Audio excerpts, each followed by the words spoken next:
Assalamualaikum warahmatullahi wabarakatuh. Perkenalkan, nama saya Intan dengan NIM D1A1 25036 dan teman saya. Nama saya Elisa dengan NIM D1A1 25032. Kami dari Prodi Agribisnis Fakultas Pertanian Universitas Halu Oleo, dan kami di sini ingin mempresentasikan hasil kerja kelompok kami untuk memenuhi tugas mata kuliah pengantar ilmu ekonomi, dan ini adalah tugas untuk ujian akhir semester. Yang pertama, menghitung nilai tambah dengan pendekatan produksi. Pendekatan produksi menghitung pendapatan nasional dengan menjumlahkan nilai tambah dari setiap sektor produksi. Nilai tambah diperoleh dari biaya output dan nilai input antara. Rumus dari nilai tambah yaitu nilai tambah sama dengan nilai output dikurangi nilai input antara. Yang pertama, budidaya kakao. Budidaya kakao mempunyai output sebesar 420 miliar dengan input antara 120 miliar. Jadi dimasukkan ke dalam rumus yang dijelaskan tadi, nilai tambah sama dengan nilai nilai output kurang nilai input antara. 420 dikurangi 120 yaitu sama dengan 300 miliar. Jadi nilai tambah budidaya kakao itu 300 miliar rupiah. Yang kedua, industri pengolahan kakao. Biaya output industri pengolahan kakao 780 miliar dan input antara 420 miliar.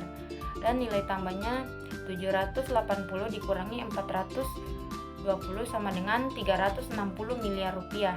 Dan industri makanan coklat, nilai output 1.200 miliar dan input antaranya 780 miliar, sehingga 1.200 dikurangi 780 sama dengan 420 miliar. Itulah jumlah nilai tambah pada 3 sektor di kakao. Yang kedua itu menghitung PRDB menggunakan pendekatan produksi. PRDB diperoleh dengan menjumlahkan seluruh nilai tambah 300 ditambah 360 ditambah dengan 420 sama dengan 1.800 miliar rupiah. Jadi nomor 2 adalah pendekatan pengeluaran. Pendekatan pengeluaran yaitu menghitung PDB dari total pengeluaran seluruh pelaku ekonomi dalam suatu negara. Rumus PDB yaitu PDB sama dengan C tambah I tambah G ditambah X dan M dan dikurang M.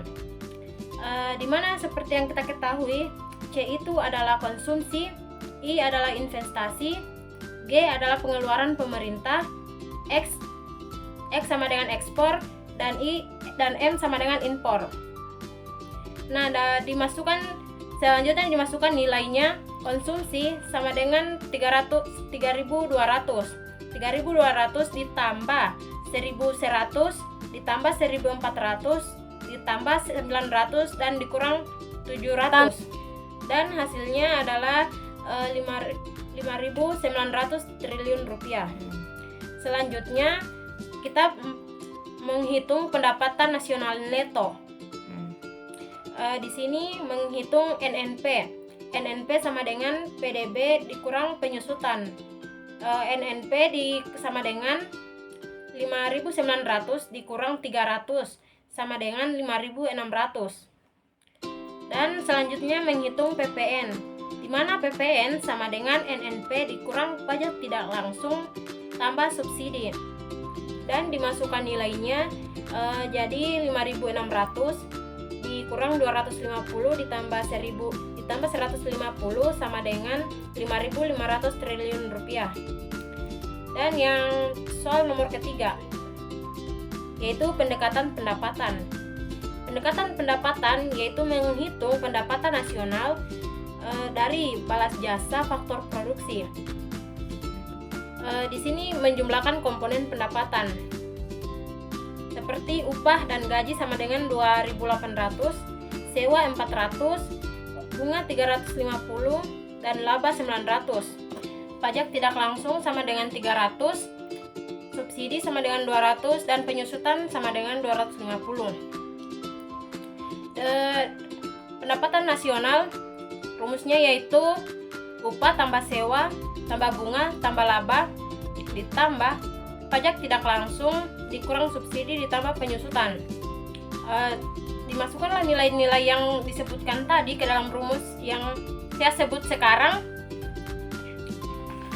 Pendapatan nasional sama dengan 2.800 ditambah 400 ditambah 350 ditambah 900 ditambah 300 dikurang 200 ditambah 250 sama dengan 4.800 triliun rupiah.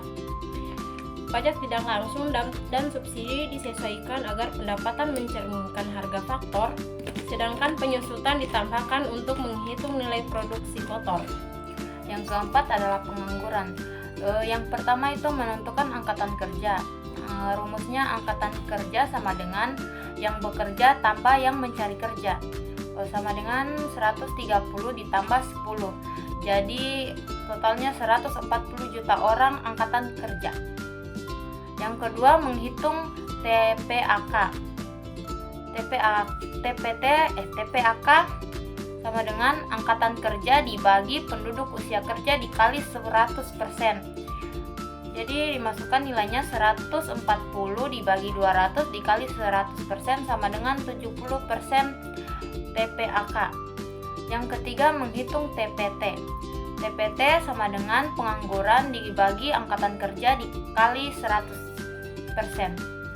Dan dimasukkan nilainya 10 dibagi 140 dikurang dikali 100% sama dengan 7,14%.